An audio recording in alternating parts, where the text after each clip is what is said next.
சாப்பிடணும். அப்புறம் மத்தியானம் பசிக்கும் உனக்கு ஸ்கூல்ல. இல்ல பாரு, இதுக்கப்புறம் மத்தியானம் தான் நீ ஸ்கூல்ல சாப்பிடுவ. பசிக்கும், ரொம்ப பசிக்கும். அவளே கையில எடுத்து சாப்பிட சொல்லலாம். இது என்ன ஊட்டுற பழக்கம்? அவளால எப்படி தானே சாப்பிட முடியும்? கையால அள்ள கூட முடியாது. இன்னும் கொஞ்சம் பெருசா ஆயிட்டானாக்க அந்த அவளாவே அள்ளி அவளாவே சாப்பிட்டுப்பா. இப்போ நாம தான் ஊட்டி விடணும். அவளாவே எப்படி சாப்பிட முடியும்? வாய் தர.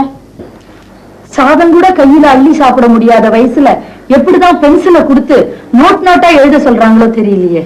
அதான் ராபியான கை வைக்கிறதுன்னு ஒரேடியா அழறா. சைல்டு கிட்ட ஒரு பென்சிலை கொடுத்து எழுத கம்பல் பண்றது cannot be done before the age of 4.